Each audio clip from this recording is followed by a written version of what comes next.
I've got to ask, just starting off, for me as a national security and foreign policy person, Steve Scalise, I don't know what's going to happen today. It's probably up to Hakeem Jeffries. Just had Mike Waltz on today.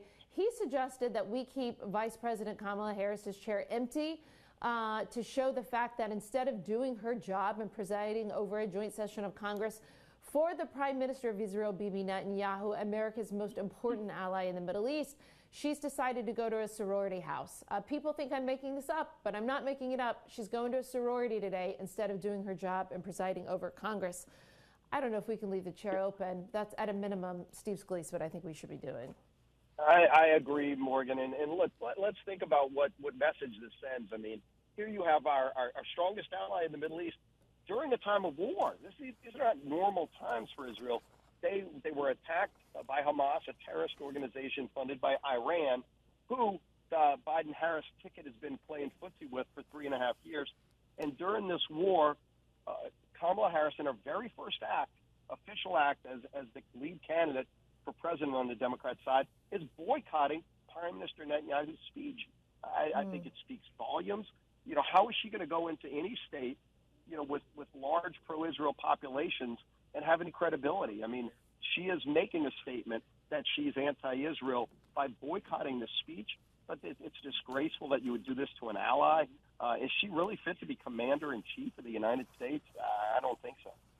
You know, speaking of the speech today, what do you think that Prime Minister Netanyahu is going to talk about? We know that over 100 members of Congress on the Democratic side will not be tuning in. They're boycotting it, so they won't be there to hear it. But, you know, listen, Israel is still America's strongest ally. We still have 5 Americans held hostage over 10 months later after this terrorist attack. Over 40 Americans were killed on October 7th and in the following days by terrorists.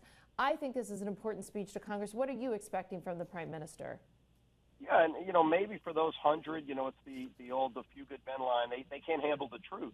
You know, if you're in this chamber, what I want to hear from Prime Minister Netanyahu, and I've spoken to him a number of times since this war started, you know, is he has been fighting a war that came to him. He didn't want this. The people of Israel didn't want this. You know, they were attacked on October 7th. They were invaded, brutally invaded on October 7th. And as you pointed out, Hamas still has hostages being held under tunnels in Gaza, including American citizens. This administration's done nothing to get their release.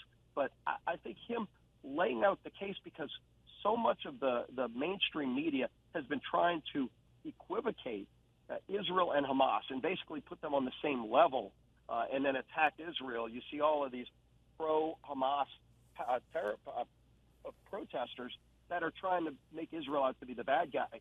I think it's important for the country to see, again, Israel is defending themselves against an attack, and they still have hostages. Hamas is still a terrorist organization that has to be eviscerated, and that's what the mission is all about, and lay out why this mission goes on. Right, and Congressman Steve Scalise, you know, you and I were at the Republican convention together. It was so good to see you there. And President Trump, former President Trump, made it clear in his convention speech that these hostages, if they're not out by the time he's president, by the time he's reelected and sworn in, Hamas better have them out, because, you know, he's going to take action. They're telling me 1 minute. Darn it! There's so much I want to talk to you about. You know, Congressman Scalise, we'll get to this another time, but you talked about American energy independence in your speech to the convention. It was fantastic. I don't have enough time to get into that, but give us a 30-second highlight about what you talked about America needs to be doing on our energy independence at your RNC convention speech.